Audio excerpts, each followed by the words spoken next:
Welcome to In Moderation, the show where we give you a moderate dose of info, sarcasm, and we already know we're not approved. Well, welcome to In Moderation, episode 30. Thanks for joining us, Liam, after leaving us hanging for 20 minutes. Yeah, I know, because you guys have 3 kids and know how hard it is to put them to sleep. No, you don't. You don't, okay? It's dogs, not easy. I have dogs, you know. Listen, I've got 4 of those too, all right? I'm working with what I got here. This episode, we have brought on, you know what? I'm gonna butcher your last name, aren't I? No worries. Brendan Ruh.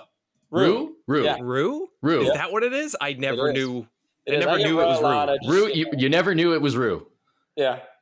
I thought it was Santa Cruz. Brendan Santa Cruz. Santa Cruz. Brendan Santa Cruz. That's even better. We'll just call you SC for short. Okay. That's perfect. There we go. Yeah, excited to be here, guys. I'm stoked that you guys started this podcast, and I've seen clips. I've seen some episodes. It's just great. I love it. Yeah, and I'm excited because we bring people on who like pretty much just always agree with us on everything, and you know, like that's cool. Yeah. But like that's also kind of boring, right? So like we don't want to have an echo chamber. Exactly. We need to bring someone on who's on the other side of the proverbial grocery aisle, if you will. That's what we. I think you know we'll find, and as we've talked about before, that we align on a lot of most stuff. things. I think most things. Yeah, before the episode started, Rob and I were talking about just like various outdoor activities that we like. And I was saying, like, I think one of the things that everybody is aligned on is the fact that this young generation is spending too much time indoors in front of a screen. Yeah. And that's an issue. There's so many things, both nutritionally and just life and activity wise, that I think we totally align on. But yeah, man, I love doing these things. Like, you know, a lot of people in the space that I'm in, for some reason, just won't talk with you guys. They just try to make enemies. I don't know what it is, you know? Yeah, and that's a lot of times Liam and I get asked both, do the people ever respond to us? Yeah. And what do we think about Santa Cruz? Yeah, those are the 2 questions we really get asked a lot. We get asked those a lot, and they kind of go together because we have respect for Brendan because he is one of the people that actually has dialogue with us. Yeah, I mean, I feel like some of these other creators want to think that they know everything, right? And when they make a statement, they'll never want to go back on it because it hurts their brand. What I've learned about some of these folks, and I won't name any names, but they prioritize their brand over everything. Right. And I run my brand. My co-founder, Joe, doesn't care about social media. He doesn't care about it at all. He just smart man. Yeah, exactly. He's like completely off social media. Fair. It's so funny. I'll have to like text him little Instagram stories that I do to keep, if it's like a life update vibe, like, oh, Joe, check out this video. So I think one of the issues there is when they have a lot of people in their ear and telling them, hey, you need to protect the brand and do this. I don't have that going on. I can come on and be like, hey, guys, I was wrong about this thing about artificial sweeteners. I was completely wrong. Misinterpreted, studied, read something wrong, heard bad information. I was wrong, and I can change. And what I've really realized is people just want to feel better and feel healthy. Right. And I've started to change my content over the last year. I think everybody has seen it, where I'm like, you know what? Some of the stuff that I was saying was too strict. Some of the stuff I was saying probably wouldn't serve certain groups of people. And that coupled with stories of people being like, hey man, I was obese. Diet soda's my crutch. It's helped me lose 100 pounds. Right. How could I hate on that? That is a plus in every metric. It doesn't matter what that thing is. They could say, I punch myself in the chest every day, and that's the one thing that helped me lose 100 pounds. I mean, I'd probably say not do that, but that's still you probably shouldn't say stop doing that. So yeah, I've definitely changed a lot of my opinions over the last year. I think that's an interesting idea because of a lot of these people. Yeah, we don't really have to name any specific names, but they kind of put themselves up on this pedestal, right? And everyone kind of looks up to them. And then if they're wrong, it almost kind of feels like a hit to them. And that's I think you're right on that. But people will also respond if you come out and say, hey, you know what? I thought this thing, but here's why I now believe this, and here's why I changed my mind. People will respect that, I think. Yeah, that builds a way more respectable brand. Yeah, I think, people that are intelligent will respect that. And I'm trying to build a community of intelligent people that want to dial in their health. And I think there's, opinions on certain things that I've refined and sort of come to a conclusion of like, I like having the discourse, like with the whole raw Yeah. milk thing. Like, wow, I was wrong about that. I thought it had more lactase in raw milk than there was. There's trace amounts, it's pretty negligible. Like, you're Yeah. better off taking a lactase enzyme, digestive enzyme. You'll get Yeah. 300 times the amount of lactase or something. So it's like Yeah. with stuff like that, I feel like I realize like where I'm like, oh, okay, I was wrong on this, and then I just sort of try to refine my position where I do still buy raw milk. I genuinely do like it. I like the taste. I like it. I feel good. I haven't gotten ill from it. But my kind of conclusion now is, you know what? They should probably require an ID, 21 or up, to buy this, and there should be a warning on it. So I don't know. What are your guys' thoughts about that? So what if raw milk? Okay, what if it had big jumping straight into the raw milk? Yeah, jumping straight into the raw milk. Okay, what if it had a big warning on it, and you had to be 21 or over to buy it? What do you think about that? I think that would be a step in the right direction, at least. Yeah. Like in regards to raw milk and the benefits that we see in the literature that are possible. Obviously, with these studies, there's only a couple of them, and so we can't really say it's proven or disproven at any given point so far. And that's one thing I do notice, that with people arguing against you, they're not particularly accounting for the fact that these things are still possible. These benefits are still possible. They're not disproven yet. It's hard I think the people arguing against me make a really good point of, if you buy conventional pasteurized dairy, especially like low temp pasteurized that's available in many places, and then you also add in yogurt or a probiotic dairy product into your life, you will get all the benefits that raw milk theoretically would have, because there are some probiotics that are in there from not getting heated.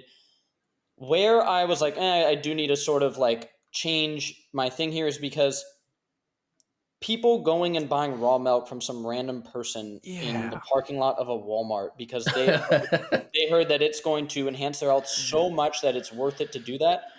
I wouldn't do that.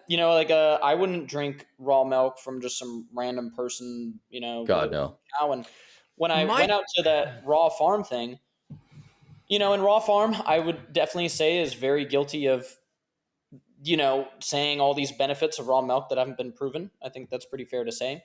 Yeah. But they do have an interesting process at their farm for keeping the cows clean. It's pretty, you guys would love to see it. It's very interesting. I'm sure you'd love to see it, Rob. But with that, they're sort of acknowledging how quick things can go wrong with dairy. And I think I don't think I've seen just enough information on the possible benefits of raw milk. I haven't seen in the literature enough support to make it more readily available. But I'm also torn, because I also believe you should be able to do whatever you want. Like, if you're an adult, you kind of make your own decisions. So it's this tough thing. The main problem I have when I see it that makes me just like seize up inside is when they give it to kids, when they give it to children. Yeah. Yes. That's the biggest thing for me. I'm just like, I don't like that at all. Every part of me hates that. Like, if you're an adult and you want to do something, I think here's the information you have, you make the right decision. If you want to smoke cigarettes, you can smoke cigarettes. I think it's a stupid ass idea, but you're an adult and you can choose to smoke cigarettes. It's just like children, like, I don't like it. That's my thought. Yeah, for sure. Yeah. And like sourcing can be an issue. I think if they required an ID and they had some warnings on it that this food can expose you to, pathogens and bacteria, and it can be an issue, I would be interested in seeing something like that, or maybe, a testing protocol that went into place along with that. One thing I think is very interesting, though, or like what I wouldn't want it to spiral into is, you guys both know that like sushi has killed many people. Sushi, oysters, lettuce, stuff like that. Obviously, those foods are something that you do not have to drink raw milk, and you do have to eat food of some sort. And if you take like sort of the main things that can get people ill in terms of like E. coli on lettuce, sushi obviously is up there, raw fish. It gets to this point where I'm like, well, damn, like I realize raw milk can get people ill, but I don't think we should make it illegal or spend a bunch of tax dollars enforcing it. I think we should slap a big warning on it. Boom, 21 and over. Go for it. With the lettuce thing, though, it's not like the thing with between raw milk, we have pasteurized milk and we have raw milk. It's not like we have pasteurized lettuce and regular lettuce that we can choose between the two of them. It's funny you say that because like do we have pasteurized lettuce? It's not pasteurized, but we do have ways that we wash our produce in order to reduce the risk. Right. And so it's like a risk reduction. It's always there, though, kind of with the risk when it comes to something like lettuce. So we don't really just have the two options. So like if there were two options, they were like, we're going to make this one version of lettuce illegal and we're only going to use this. I'd be like, I guess I get it. Like I understand what you're doing. But again, like I also believe, if you're an adult, do what you want. So like I think, alcohol, I think cigarettes, all these things, we're like, yeah, you can do those things. We know they're not good for your health, but we allow you to, we say you're an adult and you can choose to do them if you want to. Yeah, the alcohol thing is really funny. I definitely always appreciate your guys' posts when a health influencer of some sort. I got to bring this up. We got to transition to this because holy shit, Brendan, what the fuck is up with these health and wellness influencers that are like pointing out everything in the grocery store saying it's toxic and then promoting alcohol, giving promo codes for it, drinking it? Like what is going on? Yeah, I know exactly what's going on because I have in my emails offers from these companies, so I know exactly what's going on, and I won't disclose details. No need. Right, it's a bag of money. Yeah. It's a lot of money. Much? And I think for a lot of people, they go, well, people drink a lot. And I think sometimes they get duped by these companies and saying, well, people are going to drink red wine. We test for these things and we, mycotoxin test. So if they are going to drink red wine, this is a healthier version of red wine or whatever it is. But the problem is, Ben Greenfield did an Instagram post where he's like, saying that he drinks red wine every single day, a little bit of red wine every day. There is no way, we can have all our debates about seed oils and artificial sweeteners, stuff where we're like, you guys are like, oh, we think we know this about seed oils, artificial sweeteners. And I go, I'm not sure if we know everything about them. We'll probably do that all day. Alcohol isn't one of these things. Right. It's been researched enough where we know that no alcohol is healthier for you than any alcohol. Absolutely. And we can get into the nuance, there's interesting stuff with, longevity, but it's bullshit. When a wine company says there's resveratrol in their wine and that's why you should drink wine, you could just take a resveratrol supplement or you can eat, berries and get a lot of the, polyphenols. So, and it's frustrating. In regards to the people that think it's healthy to drink one glass of red wine a day, we've actually seen that the association there is actually that they have good self-control and they're able to exercise that in other aspects of their life. And so they're just having a healthier lifestyle. It's not the wine. It's their ability to exert self-control. The income thing of income. Yep. That too. Red wine every single evening. Access to healthcare. Have higher income because that's just the way the world works. And you could do the same study of saying, let's survey people that make over 100K a year, and you'd probably find the same. I bet you people who eat caviar are also healthier. Yeah, exactly. There you go. There you go. Anything that's expensive. So it's frustrating to see when I see a health influencer that I like endorsing wine. It's a bit frustrating. And I would never do it. I would never endorse an alcohol. I just think it's dumb. And a lot of the audience that I have, especially as young, I don't drink. So I would never endorse something that I just don't. Yeah, I very rarely drink. I'm one of those people that if you want to have one of those, want to drink a beer or something with your buddies, whatever. But if you're drinking every day or you're going out and getting plastered every weekend, it's the binge drinking. Oh, if you look at binge drinking, it destroys it. It absolutely, it's so terrible. Yeah. I can't imagine when I was younger, 18, 19, I drank and I literally can't imagine it now. I went out to dinner with my girlfriend last night and she doesn't drink, I don't drink, and we were just joking what, like, how do people do it? Like, do Listen. you not feel I bartended for years. I bartended for okay, like yeah, you years. know. Let me tell you, holy shit, what alcohol does to people. They've completely changed. Like, one drink, two drink. Okay. Once you start getting into the binge drinking, it's fucking no holds bar. I've seen fights. I've seen people throwing anything and everything. Blood. I've seen more blood as a bartender than I have in healthcare. Like, and I'm Yeah. not joking about that. Like, it's insane, especially younger people too, get them in on that. So like, if you Right. are like, I enjoy like a glass of wine here and there. Absolutely. But I'm not pretending like, oh, this is good for me. Like, no, I just enjoy it. And I'm Yeah. willing, Yeah. I'm just gonna. Yeah, no, so it's like I don't understand why the health influencers, if they really wanted to endorse wine, I mean, it's probably the companies that won't allow them to say this in like their read, but they could be like, "Hey guys, this is the worst possible thing like that you can put into your body, but I do like this brand; it tastes good, but like this isn't good for your health at The all." company would probably be a little Yeah, mad. they wouldn't like that read. They wouldn't like Right. that read. Yeah. So, We like the yeah, resveratrol better. Go back to that. yeah, Go back to the exactly, resveratrol exactly. thing. But That's yeah, exactly been one of my things when a company approaches me wanting to sell their stuff, and I'm like, I will do it if you let me be 100% honest about what I am saying. yeah, yeah, they don't like that. They They don't do like not like that. yeah.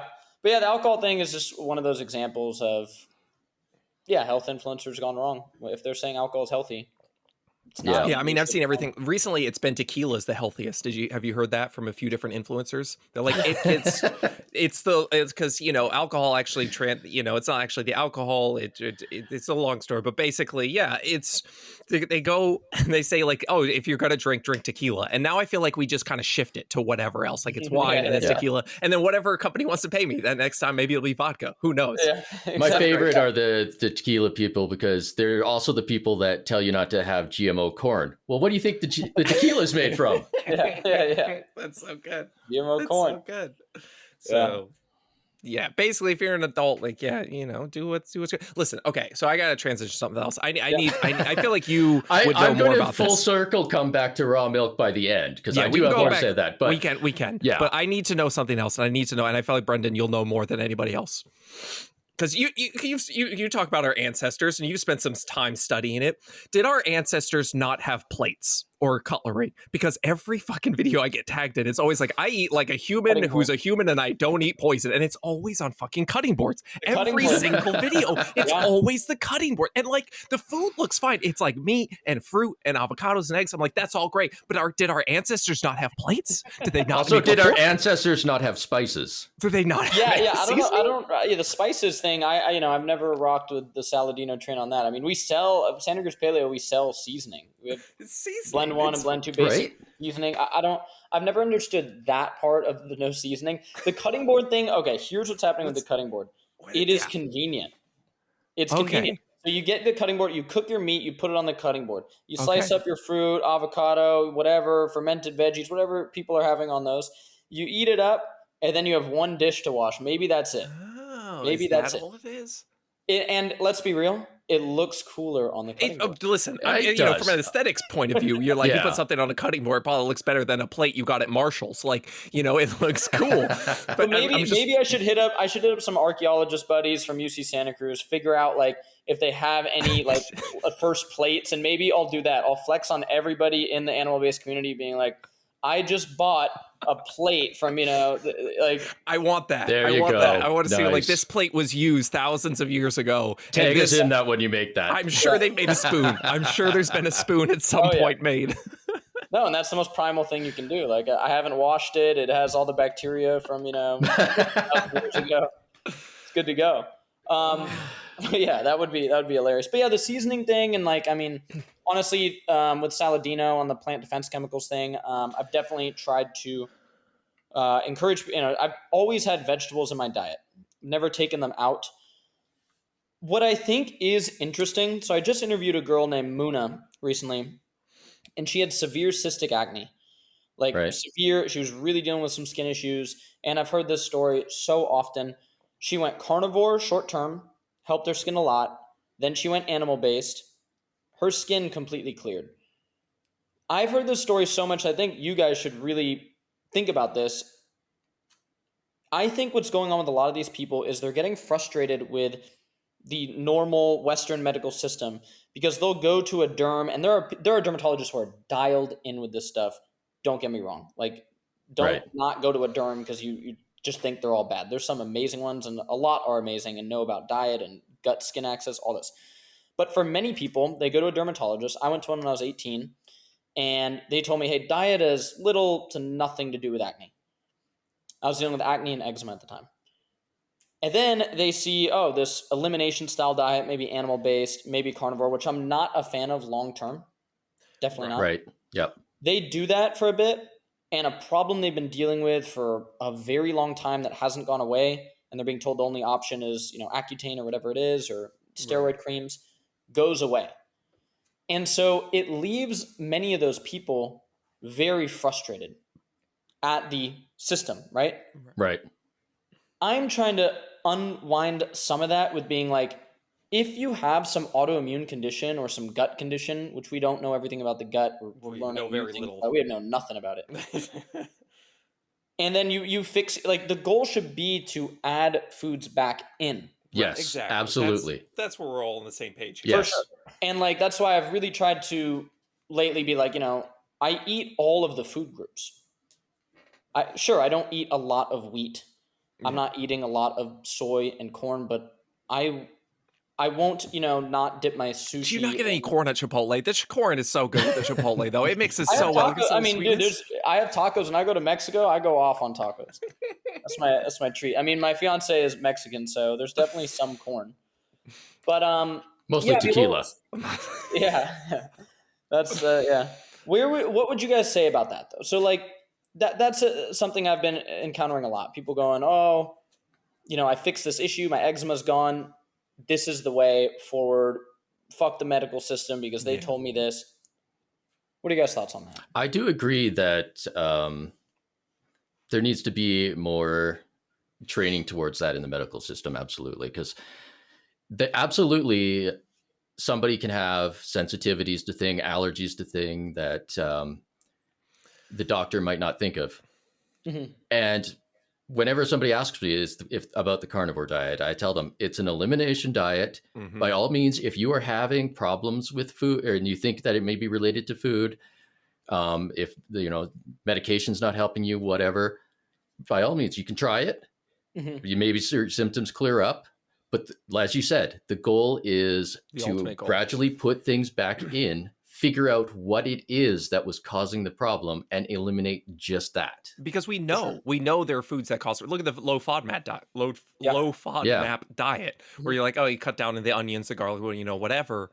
Like, so we know for definitely people of IBS or Crohn's or whatever, some of these autoimmune diseases, we know they cause problems. So yes, I literally just filmed a video on the carnivore diet because I get asked all the time. I'm like, I think it's great as an elimination diet. You go only meat for however long, and preferably under the guidance of a registered dietitian or someone at least who knows kind of what they're doing. Then you slowly add foods back in, like one at a time, two, whatever. You don't want to just change it overnight. And if you find the thing, you want to find the thing that's the problem. I mean, and for like, if somebody wants to stay on carnivore the rest of their life, I say, like, again, you're adult, you use whatever, but I just don't. I definitely don't think it's a good idea. People ask me all the time, what do you think about the carnivore diet? I'm like, if you're doing it short term, to figure out what is going on with your body, or just, give yourself a reset, go for it. But I think one thing we would definitely both agree on is the importance of fiber. And that's actually one of my main beefs with the animal, my grass-fed. Wait, my main beef with fiber. Can you get that on the shirt? Animal-based diet, it is sort of hard to get fiber in for people, and my diet is very similar to animal-based, but I eat potatoes. I eat some grains. I say properly prepared grains. They do well with my gut, and I eat vegetables. I do think there is. The whole plant defense chemical thing, I think why it has legs and why people are really like curious about it is because there are people that are starting to do raw spinach, raw kale. And I think we would all agree that you can get issues from that if you're too doing much of anything. Again, we always say is a problem, of course. Yeah. But I think like eliminating a lot of those fiber rich foods also from an anthropological point of view doesn't really make sense if you want to think about that, because we're omnivores. Like, we can eat tons of stuff. We can That's eat. what really separates, is like, Rick, you know more about our ancestors than anybody else, but like, isn't that what makes humans kind of special in a ways? We can go anywhere in the world and survive because there's so many different foods we can eat. Other animals, they go somewhere, they're dead because there's just their food supply's gone. That's it. Like we can really do anything. And there's fascinating tribes all around the world who have survived off, tapping an animal and drinking its blood. Like the And then there's Inuit, tribes that have survived off eating no meat whatsoever. I mean, and done well. Like human beings can do well on so many different things. You can eat all the foods I hate and do well. Like you can thrive. And we see it all the time. So I think that's really important for people to know. And I mean, overall, like with social media, like of course, I came out hard doing the grocery store videos, and because of Discourse with folks like you, I'm like, you know what? That's not the thing. My overall goal, like truly deep down, I think people that know me really do see this. I truly want people to feel their best and get healthy deep down. So what I was doing before wasn't truly aligning with a lot of my goals. Some videos I did were too strict, or telling people like, oh, seed oil's this, seed oil's that. For the average kid living somewhere in America, they're not going to be able to avoid seed oils at all. And I just want people to feel healthy. So I've definitely changed up my content with a lot of that stuff lately. Here's what I still don't like seed oils. Yes, we're well aware of that. Yep. Here's what, so anybody doesn't know, like when I started making videos, I made some videos about Brendan. It was like the first videos that actually took off, and people were like, make more videos. And I was like, well, that's what people want. It's the algorithm. That's what I'm going to do. And then I got a little back and forth, and anybody who knows social media, when you get into that, it just gets more, views for both people. Like it works out. Like it's a thing. But what I saw was like, okay, this guy seems to be talking to the people who already have a lot of things, as you would say, like dialed in, right? You're already getting enough sleep. They're already getting enough exercise. They're already doing all of these things. And he's saying, okay, if you want to take it to the next level and limit your risk on disease for, as much as possible, maybe avoid these plastic products because of microplastics. Do we know for certain microplastics are causing issues? Maybe not, but there's a potential for it. It is possible. So if you want to limit that risk, here, do these things. Whereas like for me, so like you're trying to take people from like they're 95% of the way and let's get them 100% of the way there. And like that 5% is like, it's a lot of work just to do that last 5%. I'm like, listen, I want to take people who don't know what the fuck they're doing. I want to take people who are like, man, I don't even know where to start. I'm 20% of the way there. How do I get 60% of the way there? I'm like, listen, honestly, getting from 20 to 60 is pretty easy. Like you do these few things, it's not that hard. I think one of the best things your guys' community has done, and a lot of just the fitness community in general, is the education about calories in, calories out. And the thing that also frustrates me that some health influencers still say to this day is that calories in, calories out doesn't matter. It's extremely frustrating. And I've made videos being like, you can eat McDonald's every single day and all, seed oils, whatever. And if you are in a calorie deficit, you're going to lose weight. Yep. Knowing that is so important because obviously obesity and just being overweight is one of the worst things you can do for your health. And I've seen, unfortunately, a lot of people in the community that I'm in say that that's not a thing. I don't know why, because it's been proven so many times. There's the professor that ate Twinkies and lost weight. And I think what it gets to is it frustrates some people in the health and wellness world because they go, no, I'm telling people to eat this way and they're eating a lot of food and they're losing weight. And life is way easier for them because, as I think you guys would agree, if you do it, slightly higher protein and get your micronutrients and dial it in, you'll feel better. But it doesn't really matter because the statement of if you're in a calorie deficit, you will lose weight. And if you are in a calorie surplus, you will gain weight is a fact. I think what the health and wellness community that disagrees with that needs to do is everybody needs to acknowledge that fact. Obviously, there's little nuances with it, but overall, that is a fact. That's the big picture. And then we can go from there and say, oh, well, this study shows that people who ate a slightly higher protein diet found it way easier to adhere to a calorie deficit or whatever it is, or added in some, foods that are more, bulk centered. Do you see that a lot from like the animal-based communities talking about calories in, calories out not mattering? Do you see it from them, or like I wasn't sure? Yeah, so I've seen, there's a lot of posts being like, that'll just kind of hate on people that just talk about calories, right? So people will be like, calories matter, calories matter. People will post like memes and stuff that calories don't matter. Or a calorie is not a calorie, which I totally get what they're saying there. Yes, we know what you're saying, right. but an inch is an inch, a mile is a mile. Weight loss, it sort of is. Right. it really is. Like the calories from an apple and the calories from a Twinkie, those two foods will affect you differently, but the calories from them, a meter is still a meter. A calorie is still a like it's just a unit of measurement. And then it's like from there we can go into, well, if you eat a really good diet, your immune system might be better, for example. You're going to get sick less. And guess what? That's going to make it easy to do. Go on more walks, get more exercise, and you're going to be able to create a calorie deficit easier. If you eat 90 grams of processed sugar in the evening and you have trouble sleeping, well, that might affect your workout the next day. You're going to burn less calories. Yes, all that stuff matters. But that's one thing I've seen on the health influencer side of things that frustrates me for sure. I think it's because when you promote like a diet and you have like this deep connection to it, you kind of have to make it sort of special, maybe in a way, make it different, so that people like, oh, if you come over here, this is all that matters. You do this, you don't have to worry about anything else. And it's like, well, yeah, if you cut out most foods and you only focus on nutrient dense foods, there's a good chance you'll lose weight because you'll probably be pretty full from all the fiber, protein, whatever. So Not to mention giving people something to blame, like in regards with seed oils. There's a lot of those influencers that show that, well, the introduction of seed oils at this point in time suddenly caused our weight gain. And so seed oils themselves are bad. And by all means, seed oils add a lot of extra calories to food. Yeah. That's what's happening. Yeah. A lot of those associations with seed oils, well, you look at the introduction of when television became affordable for most families. Right there, that's when one of the spikes for obesity went up.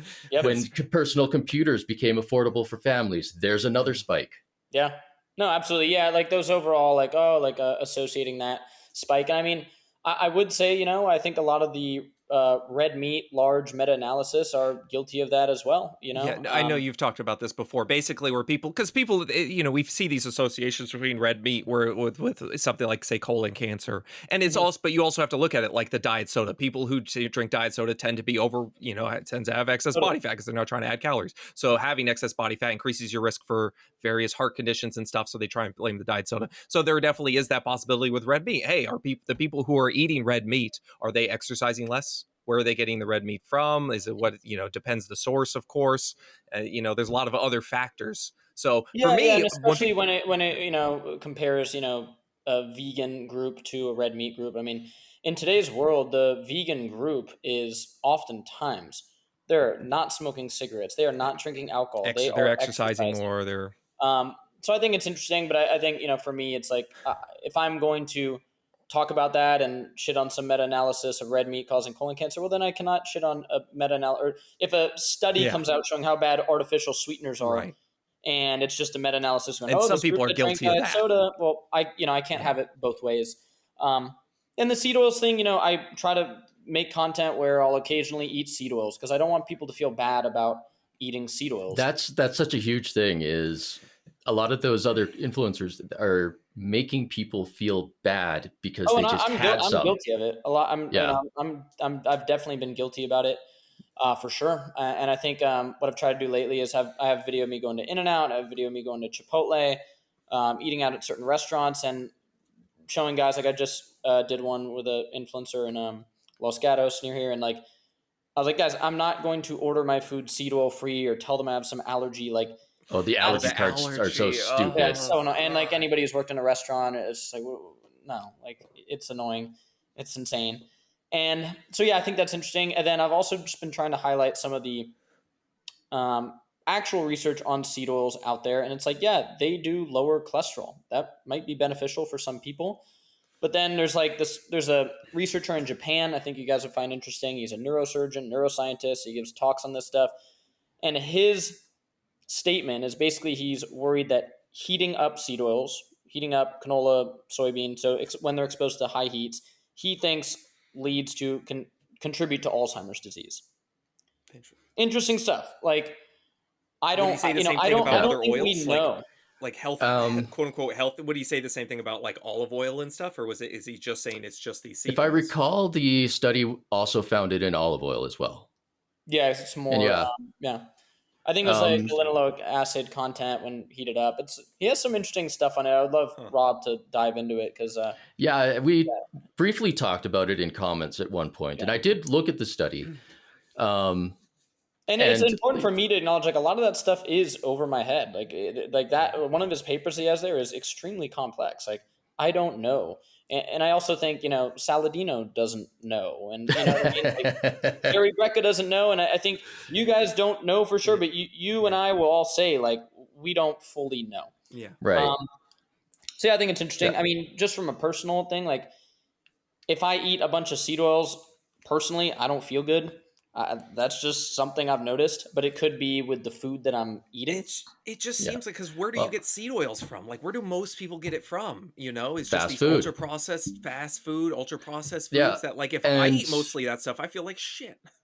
with that study that we're just talking about, um, the main conclusion to that study was don't eat a lot of fast food, and we Yeah, can all agree with that. yeah, and like at home, people aren't. I do think there's definitely a difference, like of a cold pressed canola oil, kept in somebody's house versus how most people are getting exposed to seed oils is soybean or canola oil that's being reheated over and over again in a I've fire basket. I've looked into the fry. It's interesting. So, because there's a lot, restaurants, they're supposed to change their oils, but a lot of restaurants, they're trying to save money. They're not trying to spend so much. So, Yeah. they'll use it over and over again. And I do see some negative effects with, once you use it 5, 6, 7, like all, use it over and over. There are some negative consequences from that. I think we can all agree we love olive oil. I think that's pretty easy. I use olive oil. If you're cooking salmon and you're not using olive oil, it's a crime. But listen, I have the spray, not like whatever Pam, because I'm paying for name brand. Who the fuck? I'm not paying for name brand. I get the little like Kroger canola oil spray. I'm like, I don't care. Like, whatever. Psh, oh, it's got butane. People are like, oh, it's gonna be in your food. Butane's a gas. People like, it goes away. Don't. It's fine. It's fine. Yeah.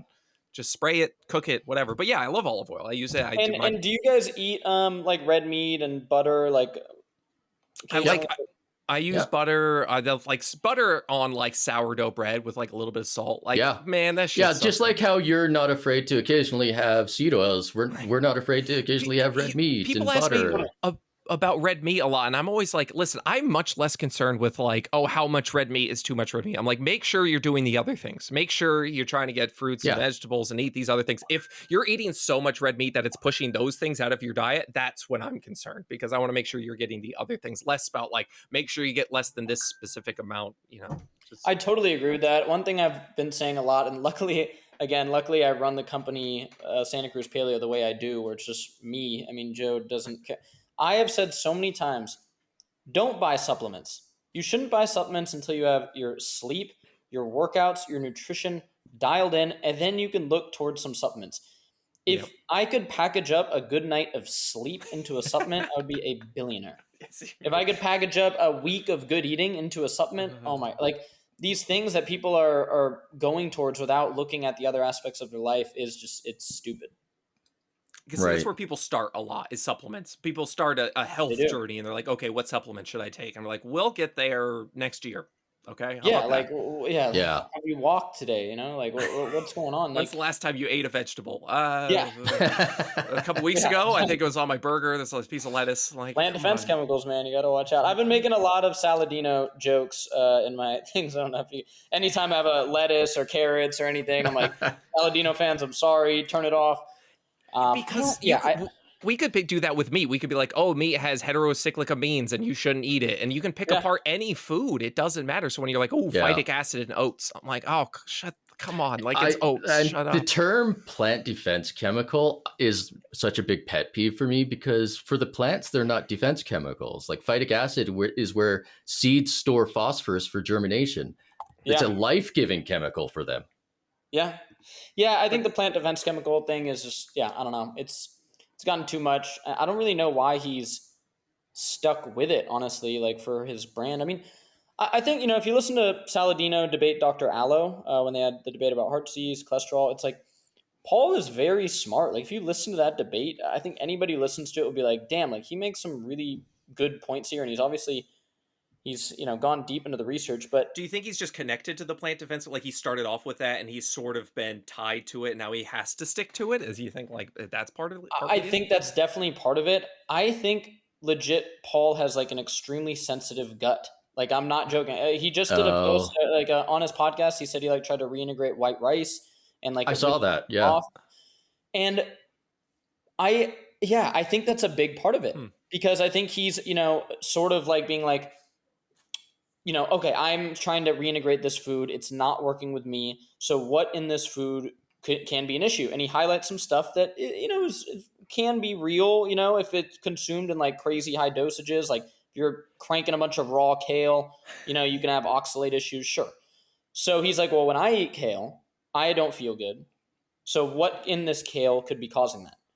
Oxalates, plant defense chemicals. The problem is for most people, adding in some cooked kale, where you really reduce the oxalates if you're cooking it in butter or whatever, right, is just going to be, good source of vitamin A for them, good source of, vitamin K, some fiber, whatever. And that's what it's going to be.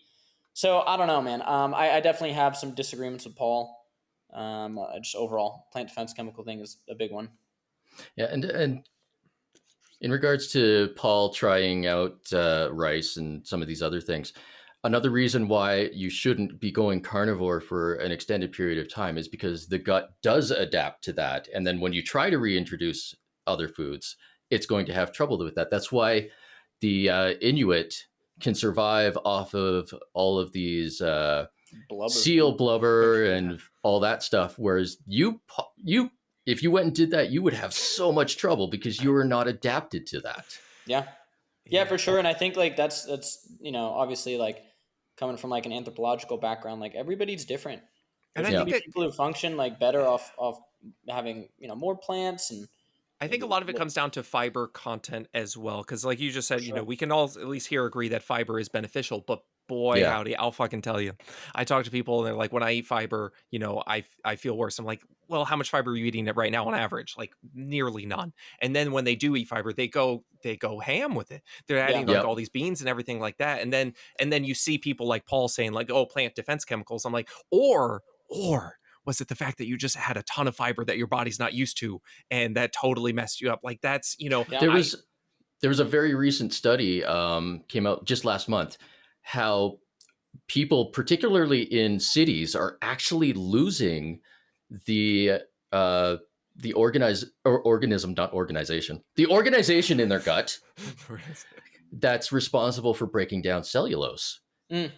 Really? Yes. Just adapting over time. Yeah, because people are removing fiber from their diet. Mm-hmm. And so over time, we're seeing less and less of that organism in their gut, particularly in big cities where lots of people end up doing a lot of fast food.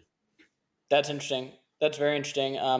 One of the supplements we're working on is making a digestive enzyme. And so I'm diving into all things digestive enzymes right now and looking into that. It's pretty interesting. Like alcohol will like deplete digestive enzymes, and stress can like deplete digestive enzymes. It's pretty interesting. And then you have all these different enzymes. Some help digest protein, some help digest, and like for most people, it's just not an issue. But that's the thing is a lot of people ask me about them. I'm like, it seems to help. Some people tell me like, this is what saved me, this thing. And for most people are like, no, this did nothing. So it's just like, I can't. Yeah. And it depends on how much of that enzyme the person is naturally producing. Right. Yeah. Yeah. So it's really interesting. Another thing I think we do agree on is sort of the demonization of salt lately. I don't think you guys are too anti-salt. Now, that's an interesting one. I think it's interesting. Obviously, like we make these salt-based electrolytes. They're one of our best sellers. People love them. Yeah, I'd like to try it at some point. It looked pretty good. Yeah, it's sodium, potassium, and magnesium. I mean, and again, with my new content style, whatever you guys want to call it, like if you look at my last post on Santa Cruz Medicinals about this, I purposely start the post off with a lot of people are deficient in potassium. Here are the foods you can eat. Avocados, potatoes, real dairy that can give you great amounts of potassium. And then I go into, you can also supplement with an electrolyte. So I'm trying to do more of that. Right. What do you guys think about salt? Like there's a great study on NFL players where they examined how much sodium they're losing in like a training session. And it varied from 2 grams all the way up to 30 grams in some of the players. Fascinating. 30. It's a lot of salt. That's They're probably insane. huge. They're probably 300-pound linemen, like sweating. Like, yeah, you can actually, for anybody, I've done this before. You can get patches that you put like on your skin where you sweat a bunch, basically, and you go for a workout, you sweat, and then you can like scan it on your phone, or whatever, and it'll show you kind of like how much sodium you sweat out because everybody's different. I think that's what they were using. But so, what do you guys think about? Yeah, what do you guys think about sodium at all? Like, do you monitor your sodium intake? Do you use sea salt? I don't even monitor it. I'm not afraid to use it while I'm cooking. And it's actually kind of annoying. Like if I do a video regarding soup, the very first comments you get are it has so much sodium, and it's like 600 milligrams or something. And you're like, I mean, that it adds a significant portion to your diet, but that's not that much sodium. But also it depends so much on the individual. That's why that's the problem with these overarching recommendations. Is like you're talking about, like an NFL player, sure, they're going to be sweating a lot. And so they're going to need extra sodium. And can I say, it's always funny when you say like sodium, and like that sounds kind of scary, but when you say electrolytes, people are like, ooh, that's good. Like you just kind of rebrand it. It sounds a lot better. Like, oh, give me some electrolytes. Oh, sodium, let me stay away. But no, I think it really depends, because if you look at someone in their, someone's in their 60s, 70s, they have heart failure, they're not very active. That type of person, they very well might need to monitor their sodium and keep it lower. Absolutely, yeah. But it just depends so much on the person. And so I think because there's a lot of people who are in these situations where they are dealing with heart issues or whatever, by just kind of telling everyone, hey, reduce your sodium. Yeah, we can do some good, but there are people that might need more. So it just depends so much on the person. And then a lot of those people also, they might end up going and chugging electrolyte drinks because, like, as you said, electrolytes sounds nicer. It's like, oh, we need electrolytes. We're going to chug these drinks. Oh, but this can of soup with sodium can't have that. That's so funny. Yeah, and like with the electrolytes, like obviously I love our electrolytes and stuff, but like I've been like, orange juice has electrolytes, coconut water has electrolytes, food has electrolytes. You definitely don't need an electrolyte supplement. Now, on that side of things, though, what was really interesting for me is to dive into Logan Paul's Prime. And the potassium, the amount of potassium. That drink is so you know why he did it? Like when formulating these, it's like, potassium is sweet. You get a little potassium. It doesn't taste sodium tastes salty. And he has a famous thing where he's like, we didn't want this drink to be salty. We wanted it to be, taste good. And it's like electrolyte, I think we can all agree, electrolyte imbalance is really like a huge, like that's what people are trying to avoid. And I find it astonishing that the most popular electrolyte beverage right now, branding. It's about like branding. 900 milligrams of just potassium, and not really. There's a famous. He has an ad that's so good. I forget exactly how much electrolytes are in liquid IV versus his, but he did theirs +1. So he's like, they have this much electrolyte, like whatever, 100, whatever it is. And like, we have 100 plus, we have one more electrolyte than they have because we want to have more than them. I'm like, that sounds cool, I guess, to the person who knows nothing about this. But like all these athletes that are promoting it, like there's no way they're drinking this. There's no way they're drinking this potassium rich and this electrolyte mix. It's so funny. Yeah, no, they're drinking. No. Yeah, they're probably drinking LMNT or another salt-based electrolyte. Hopefully, Santa Cruz Paleo. But you're so right. The flavor, it just tastes like, oh, we don't want to taste salty, so here you go. And it's like, what are you doing? Yeah, exactly. What are we doing? It's crazy. And then it's a funny thing to think about. Do you guys take magnesium or any supplements, or do you get everything from nutrition right now? Primarily nutrition for me, because I love things like pumpkin seeds. Oh yeah, and seeds in general. I'm a big seed eater, so I typically get plenty of magnesium. That's the only creatine. And then in the winter, I don't get outside very much, so I'll take like a vitamin D. I'll do that during like the winter because I'm just not getting a lot of sun, especially working nights. Fuck, if you work nights, like I'm sorry, it sucks. It's terrible for you. That's another thing that's terrible for you. That's why I should make videos about how terrible that is. They have the sleep. They have the sleep guy working nights, shouldn't they? Oh, it's so bad for you. Get off it if you can. Anyway, but if you're not getting much sun, like a vitamin D, 1,000 IUs, whatever, just something to make sure I'm getting enough. But I hope blood work becomes more accessible for many people. Yes. Yeah. It's and like people. I mean, I say that as a Canadian, but that's fair. I hope it's more accessible for you guys. In the land of the free, we hope we get it more available. Like I can literally just go to my doctor and be like, "Hey, I'd like some blood work." Okay, done. Yeah. Dude, now I'm in a place where I can get a lot of that stuff done, but it is insane how expensive it is. It's insane. And like, I do think if doctors become more, I think, you know, they will become more aware of like, you know, just the benefits of just like a basic vitamin D test. Not saying they don't know, but it can be something sort of they push to the side or don't think is that important. But I think more and more doctors, I would say, are realizing how easy that is to get checked and how easy it is to fix. And it's just pretty well established in the medical community that having optimal vitamin D levels is a good thing. I wish But we yeah, could... I mean, yeah, I literally have a lab requisition for blood work right here in Let's my go. desk. Actually, I think I have 2 of them. Yes, yes, Canada's amazing. Blah blah blah blah.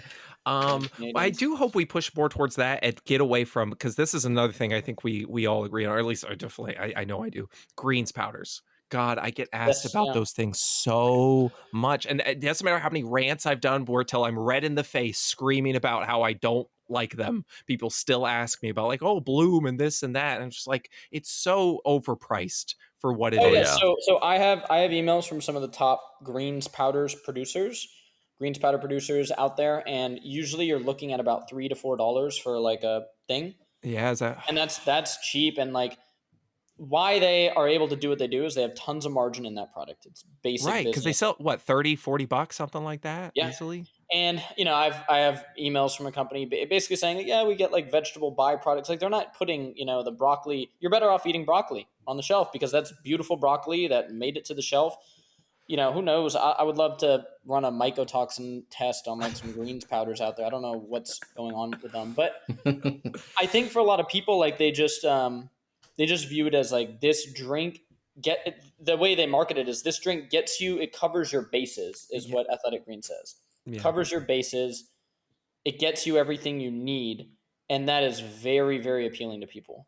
Yeah. Right. Very appealing. I mean, shit, that's amazing marketing. Like that And then they put that behind a proprietary blend. Proprietary yeah. blend. So what's covering your bases? You don't know, but $100 for a bag of whatever was left over, basically. Yeah. Yeah, it's crazy. And then one of the other things I find interesting, I'm going to release an episode. I have a functional medicine doctor I talked to. He's an MD. He's a really smart guy. And one of the things he was talking about is certain probiotic species can actually be histamine producing and cause like reactions to people.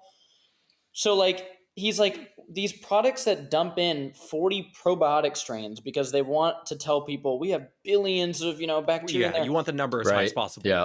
Yeah, he's like, well, that's not going to be good for a lot of people. And he's had many patients that go on kombucha and super greens and all this stuff, and they're having full-blown histamine reactions. And that was what he was saying is one of the things that is causing that. And then he gets them towards, you know, eating Greek yogurt and fermented vegetables, and that goes away. Yeah. So that's pretty fascinating. I know. If you run probiotics, there's kimchi, sauerkraut. I like tempeh. If you've ever seen it, it's like fermented soybeans. And it's not worth going out of your way to get all something with 4 billion probiotics because you're the ones that survive in your gut are going to be relative to what your diet is. So if it's not something you're eating often, they're just going to die. Yeah, and you know, another, like I've been doing some GI map tests of like my gut, and you get to see so much information on there. You get to see your gut diversity, all this stuff, and very, you know, niche thing because like it's an expensive test. But one thing I would find very interesting is I wonder what the gut diversity of these people who have been carnivore or very strict animal based for a while is, because I can't, like, you need fiber to basically feed on that, you know, right, give you the substrate.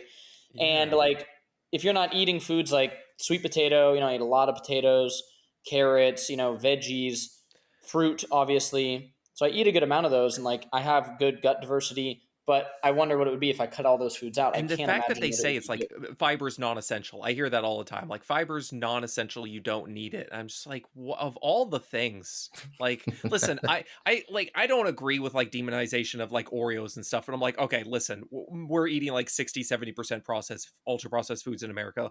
We're eating too much of it. It's causing problems. I get it. But like fiber, like I'm just dumbfounded. Yeah, it's pretty fascinating to me, and because there's also so many ways you can get fiber in.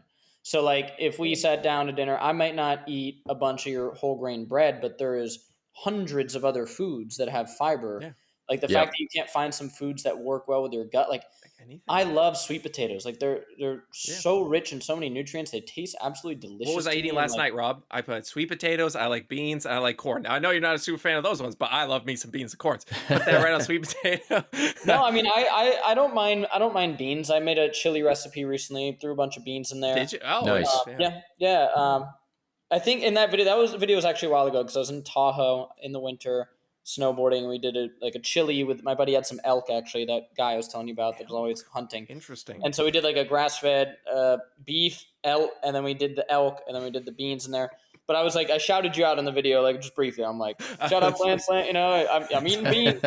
Because there's like, you know, it's always affordability, and I'm like, I like what's cheap, and I grew up maybe not poor, but you know, not a lot. So not like, well ate a off. lot of beans. Not well off. Not well off. So beans were a staple for sure. Yeah, and I've been trying to do more videos to show how to eat, you know, a good diet affordably. So I've been going to Costco more, Walmart more, which, you know, sometimes I'll get pushback on it with my community to be like, that beef is not, you know, like you telling people to eat this. I'm like, yes, regenerative, grass-fed, grass-finished beef is what I would prefer, but that is not. You know, like when I was working at Papa John's, I did not eat the Papa John's at all. I was actually mad that I was inhaling the gluten because you have to make the pizzas and then go deliver it. It would piss me off because I was already into all this health stuff. This cheese is not grass-fed. What the fuck? Yeah, exactly. Oh, dude, that job drove me crazy. Think about me. Like I was already just getting into this stuff, and I would have to just show up at people's door, liters of soda, a pizza that I would never eat.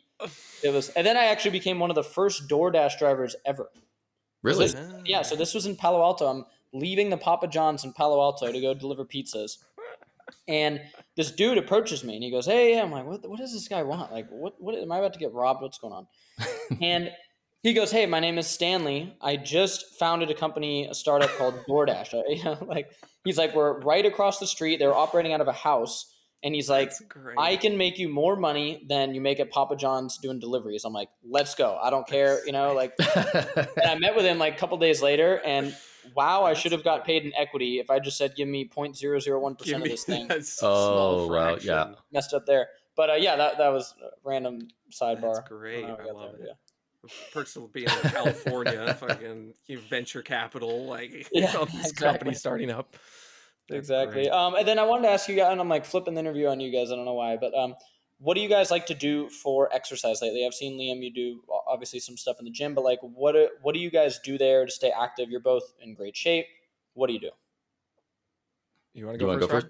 We'll both go at the same time. At the same time. Okay, let's just talk. I do this and okay. Go ahead. Yeah, no, I mean, so my gym, I'm lucky that my gym is 4 minutes away from me. It's like it's right down the road, and Nice. I'll generally, and it's open 24 hours. For me, like working nights, I need something that's 24 hours because I'm there at like 1, 2 in the morning, something like that. And then I do Muay Thai, kickboxing. I'm telling you, if you like martial arts, it's good exercise, but also just like for mental, it helps for your mental health. I think 100%. it's great. It's a discipline. It's something. It's all those good words.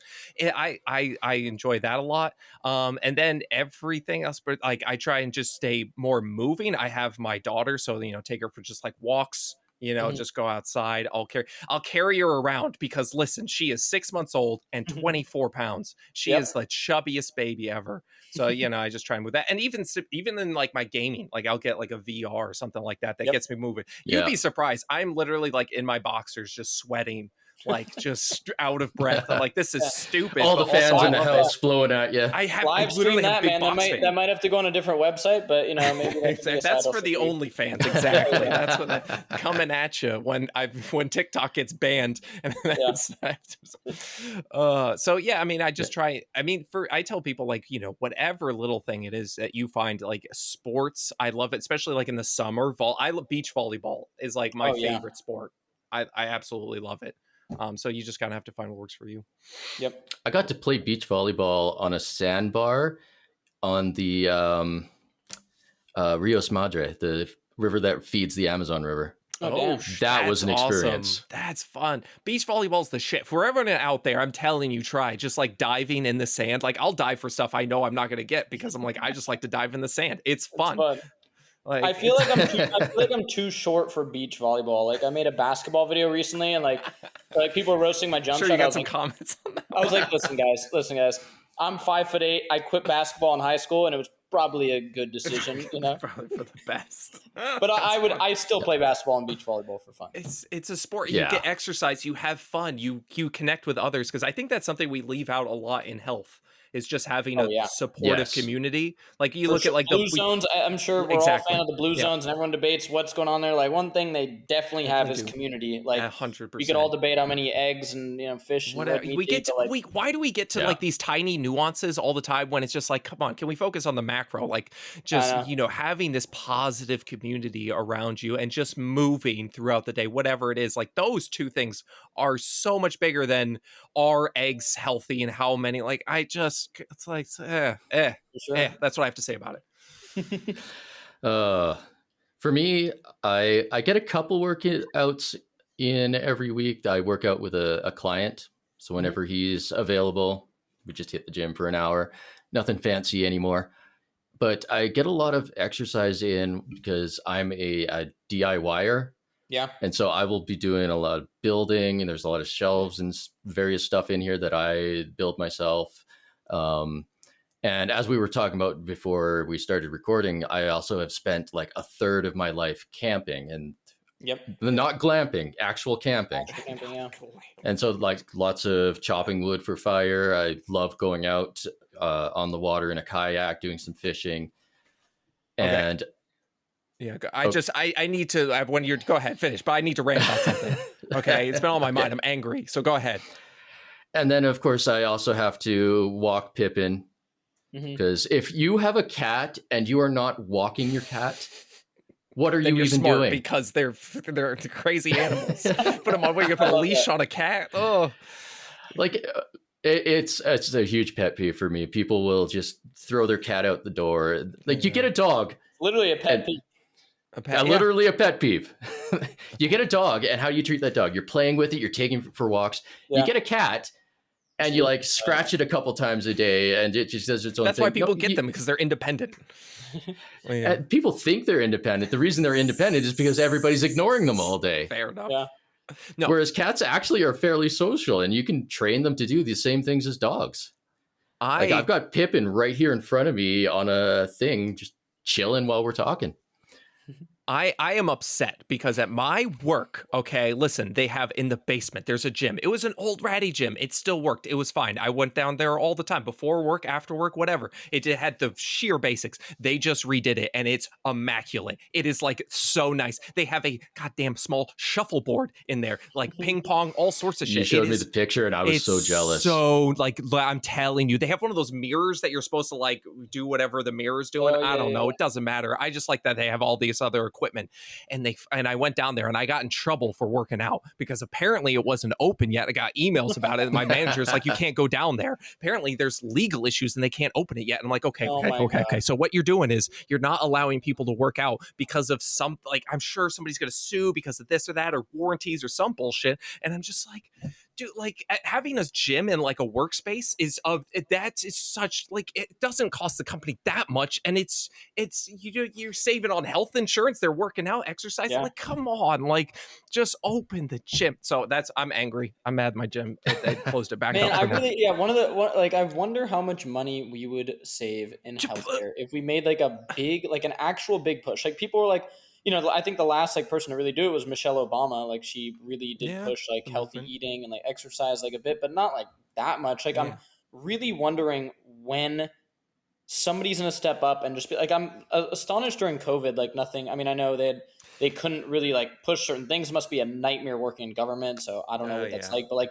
the fact that like nobody made a big push of like, oh, like at your house, like away from other people, like you can do like basic stuff, like just like movements and stuff. But like I put a pull-up bar in my basement. Like I just tied it to a beam, and now I have that. Like, just like one thing that really annoys me about some of the other wellness influencers, and their crowd is always like, oh, they're doing it to make you healthy and blah, blah, blah.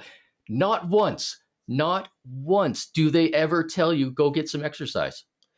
Yeah, and then the exercise sometimes is just like machines attached to you and like this crazy shit. Like $1,000 the hula hoop weight thing or the weighted jump rope. I think, I think one of the things I've really tried to do is show all the activities that I do outside, like basic stuff. One thing I found fascinating, I didn't know this. I saw it off a nutrition narc video, and then I made a video off of his. Walking 1 mile and running 1 mile burn roughly the same amount of calories. Just one's faster. Yeah, because you're moving the same weight, the same distance. I'm like, of course, running, you're going to have other cardiorespiratory benefits and, probably, but it's like a lot of people, like, just like the framework in somebody's mind. If you were to tell them, hey, if you ran an extra 10 miles per week, you'd be in way better shape, you drop some weight, they'd be like, of course, but I can't run 10 miles a week. That's insane. But if you tell them, hey, if you walk an extra 10 miles per week, you're going to get a lot of those same benefits. Like, that seems like so approachable for people. Like, okay, like, but I mean, this is the conundrum you guys are in, actually, is you deal with a lot of this stuff where you're like, well, we don't know the answer. Oh, it's nuanced. Like, I guess I'm willing more to go out there and make like these like bold statements that go viral and stuff. But like, right. How boring is it that you can just tell people walk a bunch? It's just never going to go viral. You got to add something into it.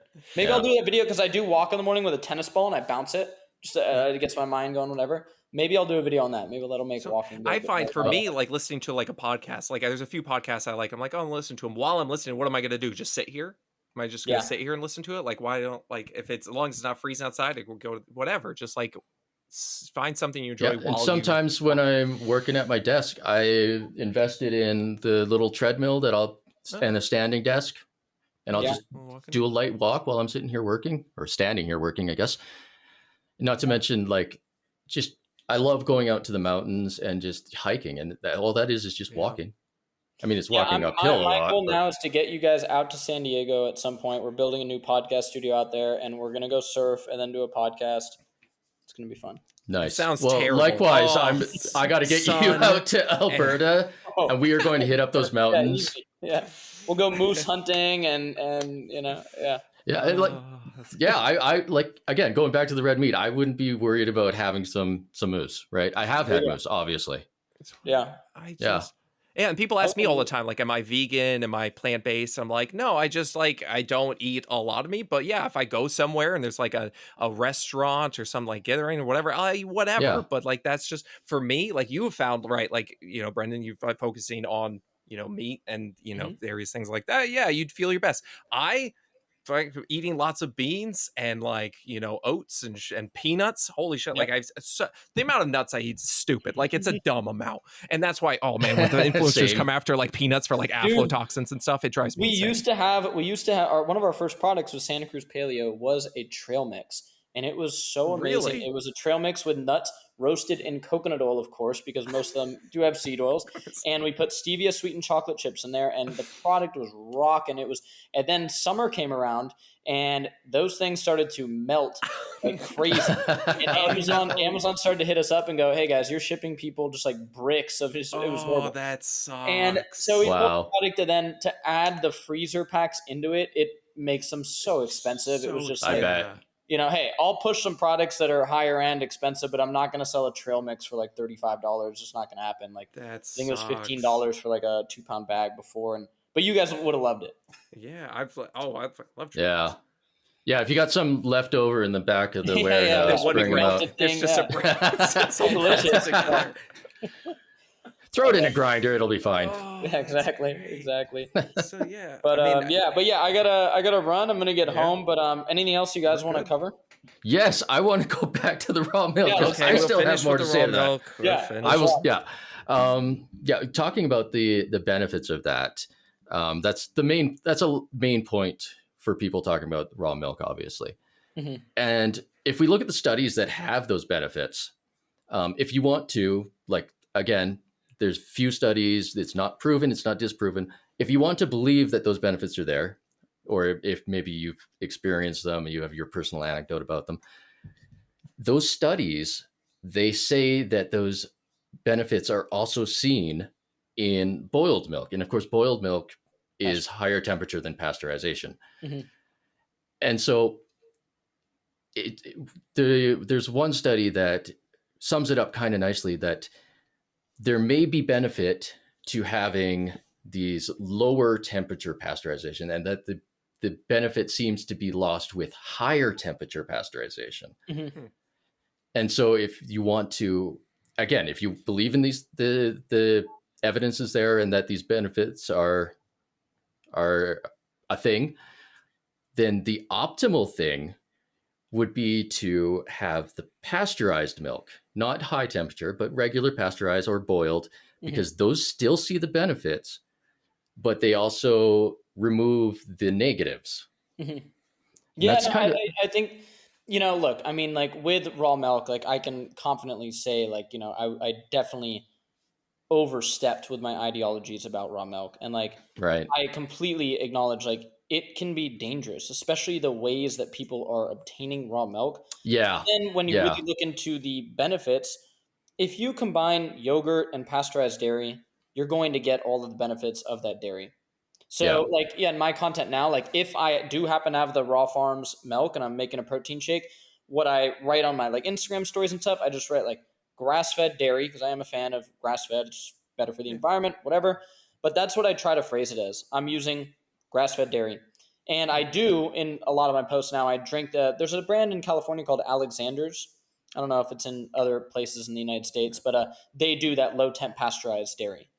And it's they do have A2 dairy as well, which for some people, it doesn't bother me if I have the A1 dairy. But so yeah, like stuff like that, I think is the very reason why I'm on this podcast. It's like, and just in life, like you have to be willing to be like, hey, oh, I fucked up there. Like it would for a 14-year-old to watch my Instagram story, if I was going, hey, get raw milk, it's really good, and then they try to go get it, they get some bad source and they get violently ill, that is not with my goal of making people healthier. So to your credit, like obviously the circle Liam and I are in, they're like vehemently against raw milk, right?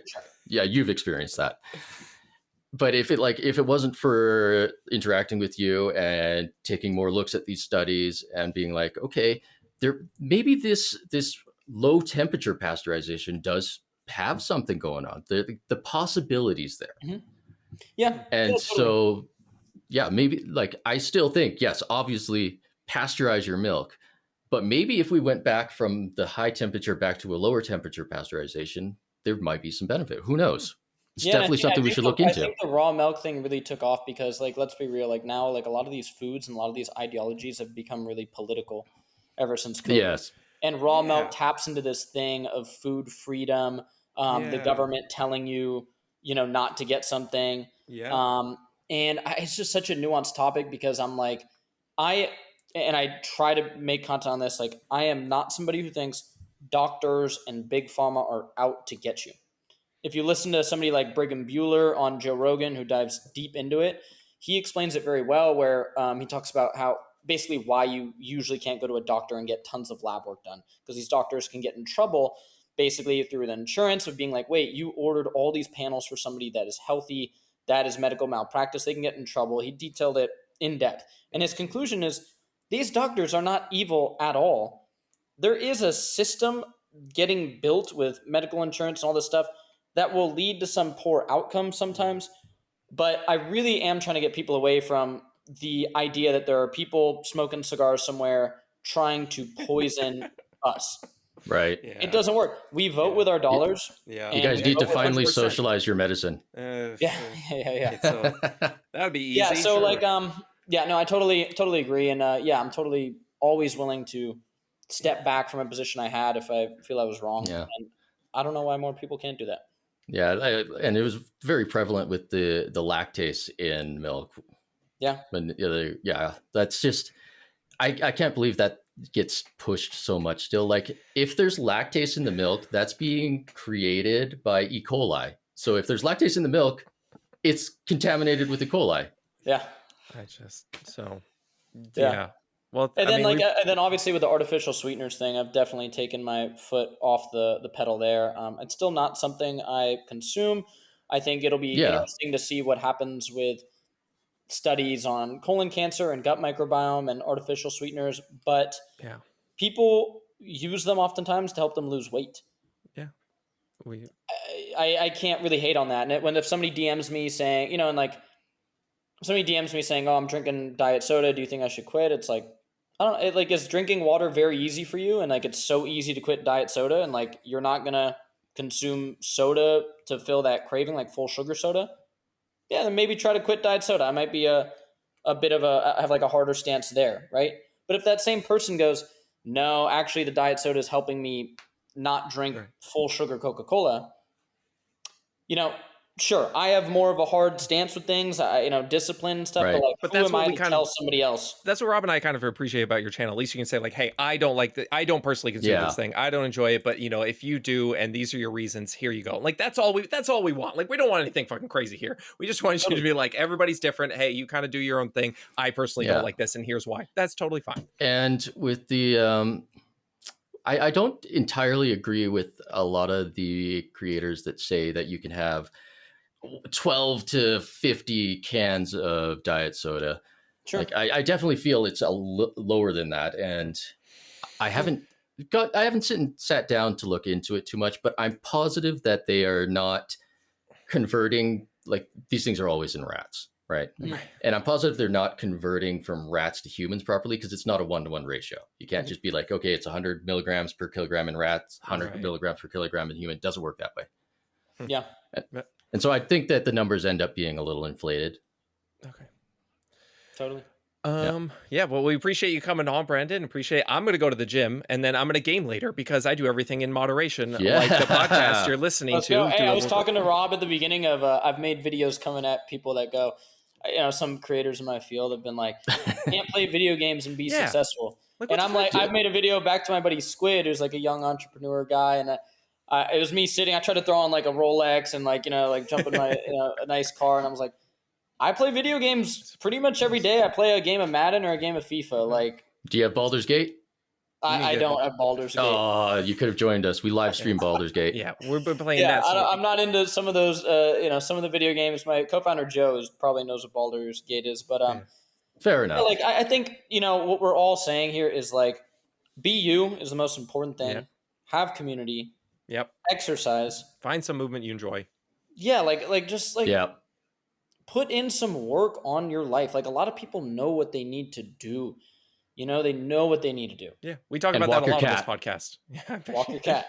Yeah, you already know. We're just here to encourage you. That's what this podcast is all about. Get out there and actually do the thing you already know. I thought this podcast was about teaching people how to grift. I thought it was about teaching people not to be their worst. Where are we at? What's going on? I don't know. Whatever. I don't know. I asked Brendan the cutting board question. That was the most important thing. So we got an answer on that. I feel much better. Well, before you leave us, Brendan, where can everybody find you?